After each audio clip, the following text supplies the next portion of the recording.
दोस्तों, एक दुल्हन का घूंघट उठाते ही उसका पति खुशी से पागल हो जाता है। वो दुल्हन भला की खूबसूरत थी। वो उसके चेहरे को देखते ही बोलता है, oh my God, what a nice beauty. बहुत खूबसूरत लग रही हो तुम।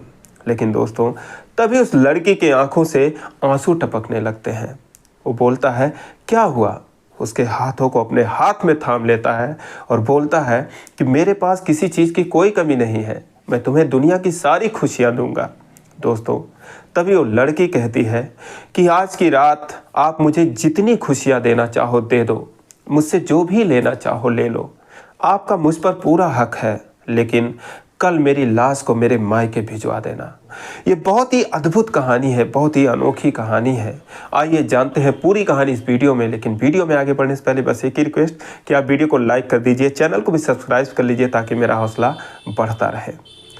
दोस्तों, ये कहानी है उत्तर प्रदेश के जिला बस्ती की। एक थाना लगता है गौर, और उसी गौर थाना के एक क्षेत्र से 4 लड़कियां रोज कॉलेज की पढ़ाई के लिए बस्ती शहर जाया करती हैं।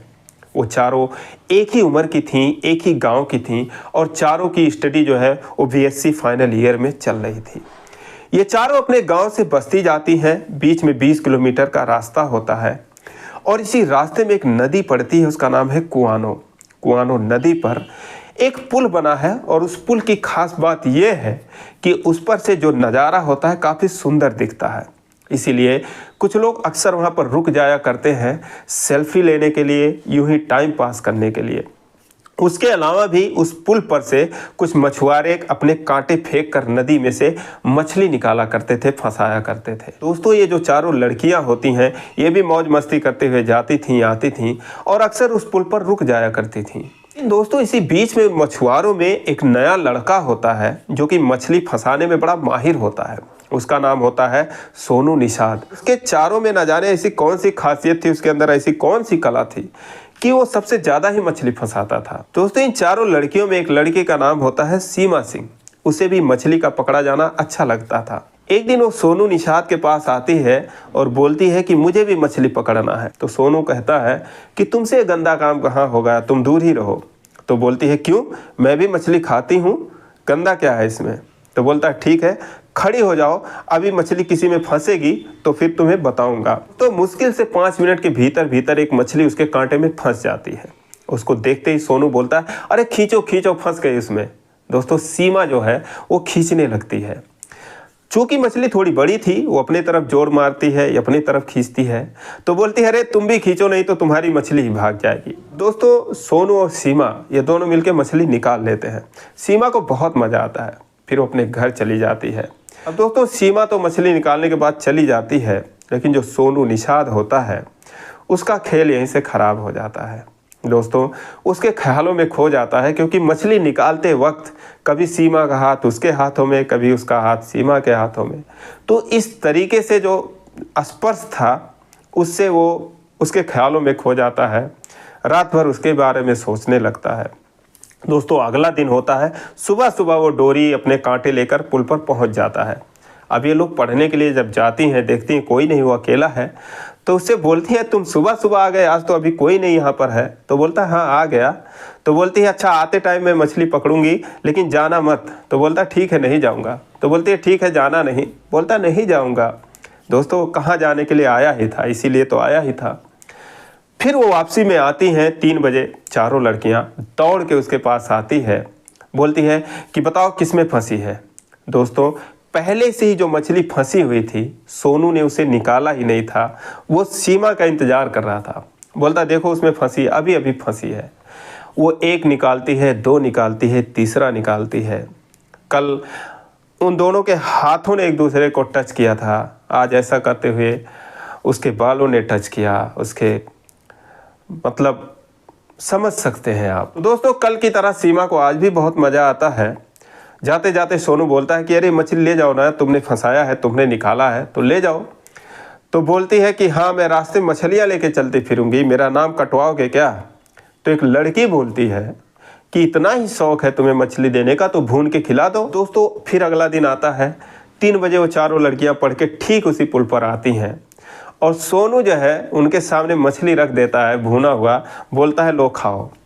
तो उन्होंने बोला अरे यार हम लोगों ने मजाक किया था तुमसे, तुम यार वाकई में मछली भून दिए यार, ऐसे मछली खाते फिरेंगे क्या हम रास्ते में। लेकिन उनको लालच भी लग रही थी, तो एक कहती चलो खा ही लेते हैं यार, भूख भी तो लगी है। दोस्तों पुल के नीचे जाते हैं चारों लोग, सोनू भी जाता है, आराम से मछली खाते हैं। तो इसके बाद नदी में ही वो पानी पीते हैं, अपना हाथ मुंह धोते हैं। दोस्तों फिर वो चारों अपने रास्ते चली जाती हैं।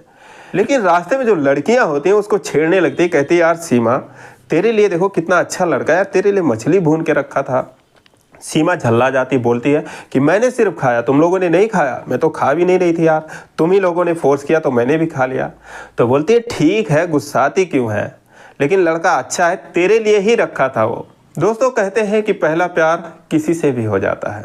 सीमा की फ्रेंडों ने उससे मजाक किया था, लेकिन उसने इसे सीरियस ले लिया।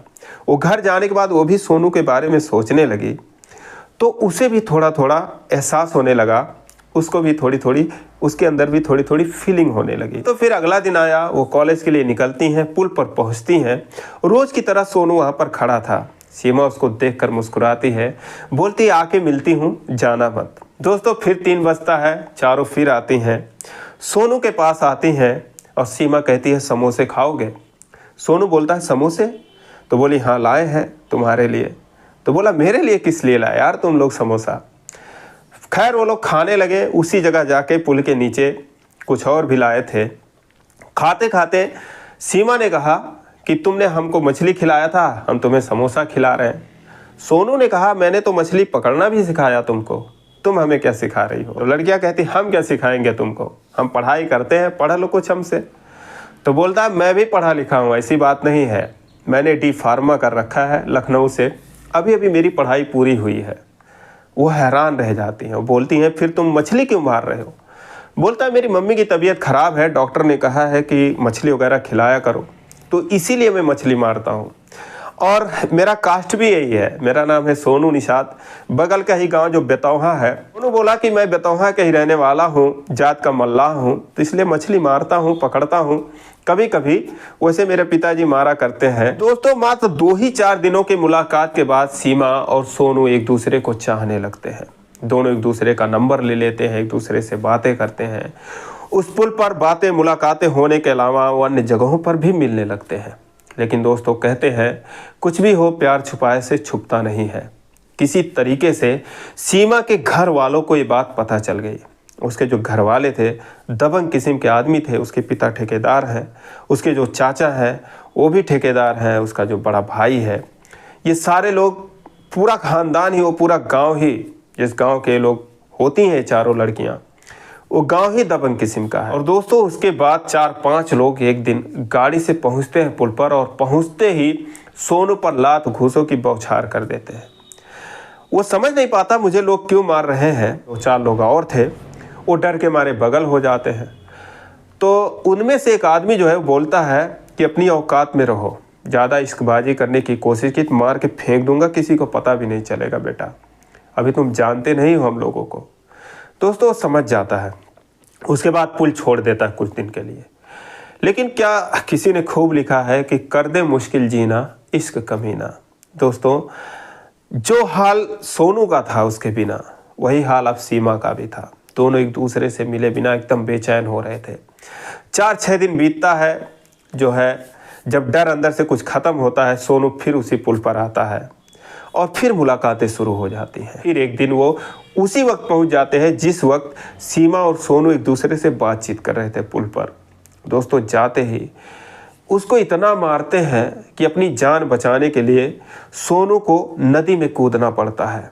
सीमा जो है वो बीच बचाव करने की कोशिश करती है, बाकी लड़कियां पीछे हट जाती हैं। तो उसके बाद भी इन दोनों का मिलना जुलना बंद नहीं हुआ, और एक दिन दोनों एक मंदिर में जाके शादी कर लेते हैं, साथ में जीने मरने की कसमें खा लेते हैं। दोस्तों उसके बाद जब समझ जाते हैं सीमा के घर वाले कि अब ये मानने वाली नहीं है, तो सोनू को एक फर्जी केस में, छेड़खानी के आरोप में, चोरी के आरोप में उसको जो है जेल भिजवा देते हैं।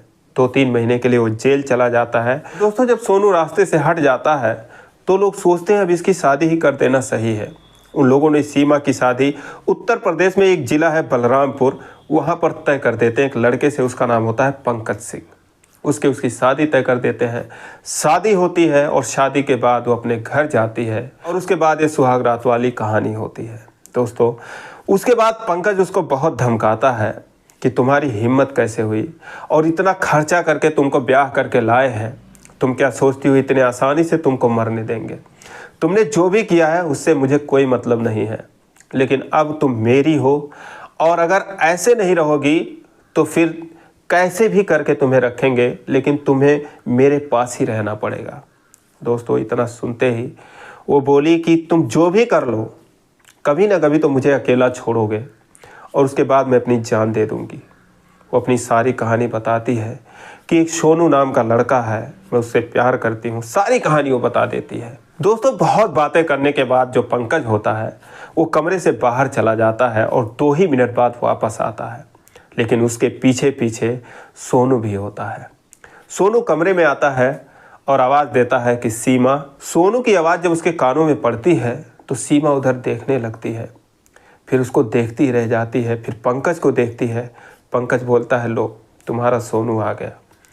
दोस्तों बेड पर से वो कूद पड़ती है और आते ही उसके गले लिपट जाती है, उसके बाद रोने लगती है। दोस्तों इसके बाद उसके समझ में नहीं आता है कि ये सब क्या हो रहा है। ऐसे लग रहा था जैसे कोई सपना देख रही हो, लेकिन तभी उस कमरे में अन्य 2-4 रिश्तेदार आते हैं और सारे लोग खुशी से ताली बजाते हैं। उसके बाद पंकज बताता है पूरी कहानी।